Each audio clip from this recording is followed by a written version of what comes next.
The thing that most worries scientists is the threat of a huge earthquake along the southern end of the San Andreas Fault. California faces a 94% probability of a magnitude 7 or greater quake in the next 30 years. So we live in California, and that means one thing. We're going to have an earthquake, and probably a massive one along the San Andreas Fault in either both northern or southern California.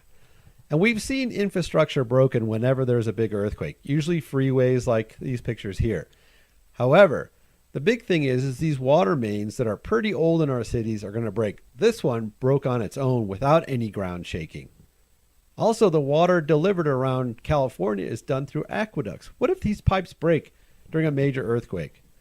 That's probably going to mean no water. And what happens every time there's a major storm or there is an emergency? Everyone piles in and grabs the water. So let's talk about how you can store emergency water.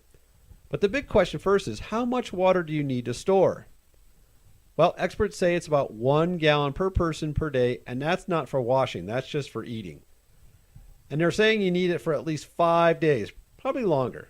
But let's take a look at what that means for a family of 4. So you need 4 gallons times 5 days equals 20 gallons. So we're going to base everything today on the 20 gallons. So how do you store this much water? Well, first, don't buy these jugs at the grocery store. The plastic is very weak and will leak within a matter of months. So they're not great. But you can use bottled water if you want. So how many bottles to make 20 gallons? Well, it's 9.5 bottles in 1 gallon of water. So 9.5 bottles times 4 gallons. And that's 38 bottles times 5 days. So that's about 190 bottles of water you're going to need. So that turns out to be somewhere in 5 to 7 cases of water, depending on its size. Other good things to store water in these iced tea jugs. They hold 2 gallons apiece. So you need 20 of these. Also, old soda bottles. These 2 liters are great too.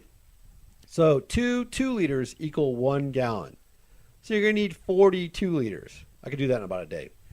But these are great because you can store them anywhere. If you have in a small apartment or a home, you can put them underneath a bed, hide them behind a couch, behind a door. There's plenty of places that you can hide these things of water. Another good way, if you have a patio, is these 15-gallon barrel of water. Now, water weighs a lot. So at 15 gallons, water is 8.36 pounds per gallon. So this thing, when it's fully loaded, is 125 pounds. So it's a little difficult to move after it's full.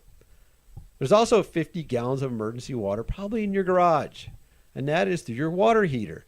There's a bib at the bottom with this circle there. You can attach a hose and access this water, but it's going to be hot, so be careful. Now there's additional emergency water just in your neighborhood. So if your neighbor has a pool or you have a pool, that's like 30,000 gallons of water. That's pretty good. Or if you have an apartment or a hotel nearby, you could snake their water too. Or if there's a golf course or a city pond, all that water is drinkable, but you're going to need to filter it. But you cannot use your Brita filter to filter this water. This does not filter out the bad stuff.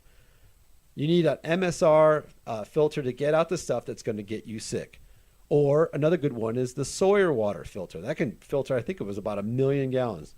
So when the water mains do break, and they will, if you do any of this stuff, you'll be ready. And you know what? Luck favors the prepared. So you'll be ready for the next major earthquake.